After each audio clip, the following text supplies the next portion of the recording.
Yahoo! Hello mga masters! Kamusta po ang lahat dyan? Reporting for work po tayo ngayon. Siyempre ito po yung aming working environment po namin. Ito po yung buong shopping mall kung saan po yung aming clinic siyempre. At wala pang tao po sa aming paligid. So dito po, ito po ay isang hair and makeup salon.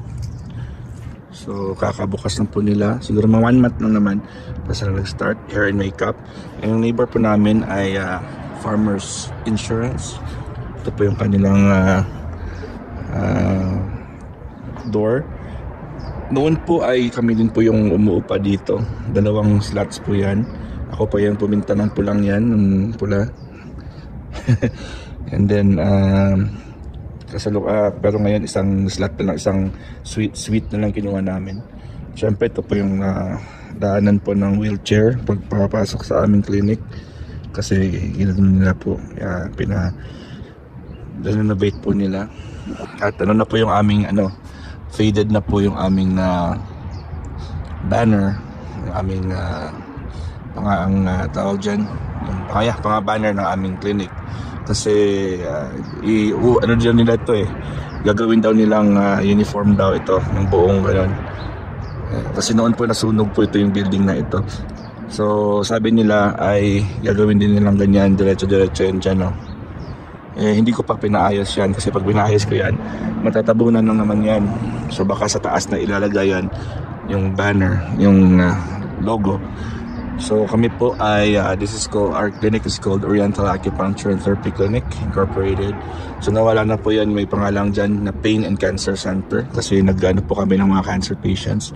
So ito po yung aming website, www.orientalacupunctureelpaso.com. And syempre yung Classic Herbs po yan, International Corporation. Ngayon po ay ang tawag dyan, ganun pa rin siya, Classic Herbs pa rin, pero hindi na International Corporation kundi Classic World na po yung tawag dyan. So papalitan namin yan pretty soon. Ganun pa rin yung Classic Herbs, yung mga makers ng ating mga products like the Ocean Minerals and Agaricus Bazay Maril and mga coffees na bentang-benta po dito sa clinic namin.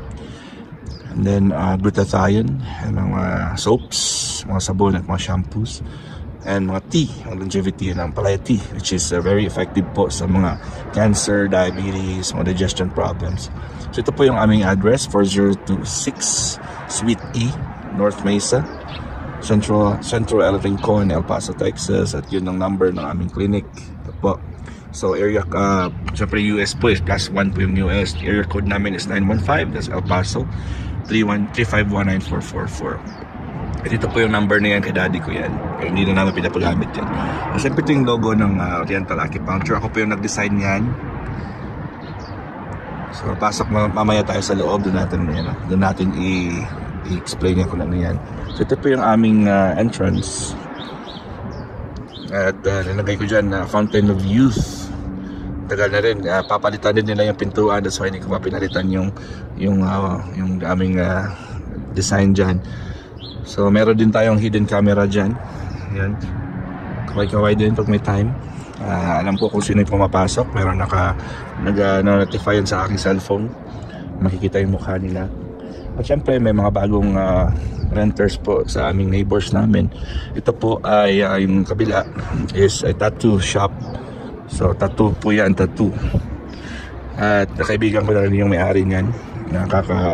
Kakalipat lang po nila dito sa El Paso. Ito naman po ay barber shop. Coming soon din sila, nagre-renovate. Coming soon is barber shop, diba? And then syempre ang ating kaibigan na Finos Rainforest Exotic Pet Shop and Zoo.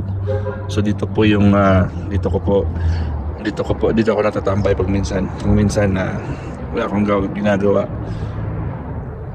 So syempre Finos natin, ito yung dito po natin yung binili ko si G sa kabila pa yun, pero sa kabilang shop pa nila. So ito yung kanilang pangalan, ito po yung phone number nila. So Fino then _Michael@yahoo.com. Si Michael po yung may-ari, kaibigan ko yan. At dito naman po ay dance studio po sa kabila namin. Ito. So art ang pangalan niya, Sweet B nila, Art In Motion Dance Studios. Alright. So syempre, dito naman ay bakante pa. Bakante pa dito. So tingnan natin sa loob kung ano yung sarado pa naman yan. So, ito po yung loob niya. Diba? Ang lapad naman, malawak ng lugar nila. Malawak. Hindi ko alam kung magkano yung renta dito. Parang 2 slots po ito. Kasi po, ito, kita-kita ako sa reflection. Kasi 2 doors po yan. Yung suite A po nila. So for lease din po sila. Ayan, for lease. Ito po yung si Gil, yung may-ari ng buong building. Si Hill or Gilberto kasi pangalan niya. Mayaman yan, mga mayaman ng El Paso. Maraming properties po yan. So ito po yung first door, suite A. Suite A, diretso-diretso, dalawang area po yan ng suite A. Ito po yung second door nila, pero connected lang po yan sila. Nakita ko na kanina, di ba ang lapad, ang lawak. At syempre yun yung kanilang exit sa likod. Yan po yung exit dyan, exit sa likod. Madumi kasi yung yung salamin eh. And then banyo po yan yung nakabukas. Yung isa storage room po nila, yung isang pintuan. Saka may tubig din po sila. Water dispenser po nila. So ito po yung area na nasunog before. Nasunog po sila. Kaya inayos nila. And then meron tayong ito yung hallway nila.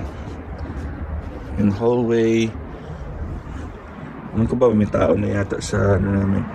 Diretso-diretso na yan doon sa loob. Diretso sa amin. So may tao na kasi na baka pasyente namin. Hindi ko alam kung sino yun. Merong pumasok, may nagpark sa harap namin. Wala naman silang schedule eh. Alright. So cut ko muna mga masters kasi may pasyente po kami. At maaga pa, wala pa nga 8:30 ng umaga dito sa one video time. So ito po yung aming parking area, lawak naman. Doon din ako naglalaba doon ako naglalaba. So yan, laundromat. Ito po ay isang restaurant din po called Comos Italian Restaurant. Ito naman po ay isang restaurant din. Doon din ay mga restaurants din, mga sushi at saka yung iba't ibang mga pagkain. And then across the street, doon kami nag-billiard last time.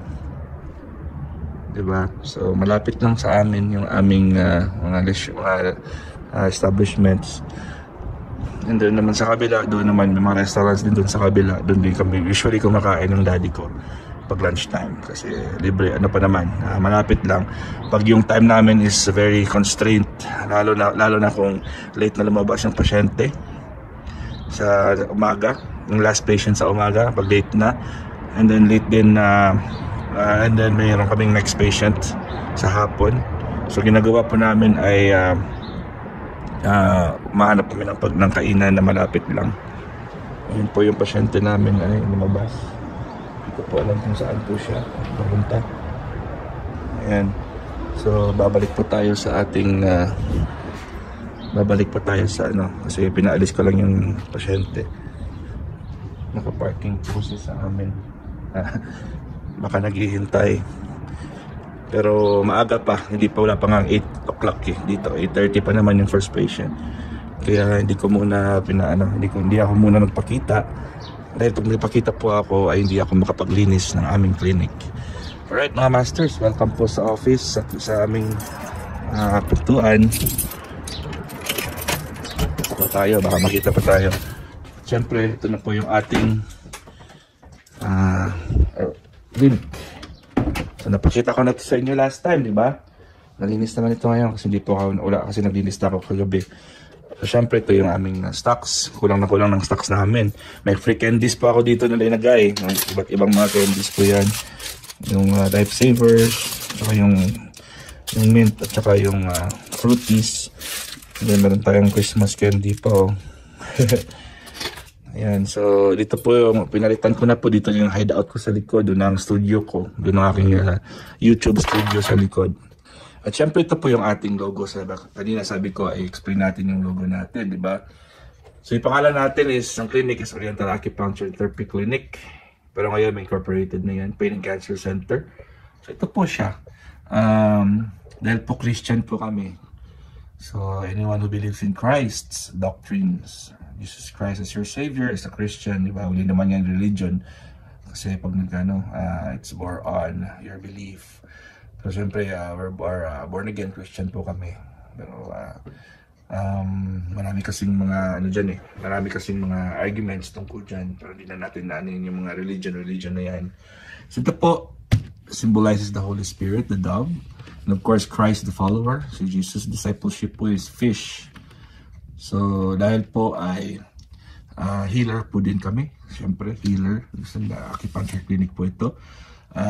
Yung yin and yang, finalo ko na lang po dyan. Ako po yung gumawa ng logo natin dito. So yin and yang po, that's the symbol of energy, internal energy po sa Oriental medicine. Okay, so ito po. And then may needle po tayo dyan, which is the acupuncture needle. Alright mga masters, at hindi na po tayo magpapahaba kasi end na po tayo. Hanggang dito lang po tayo. God is great! Yahoo!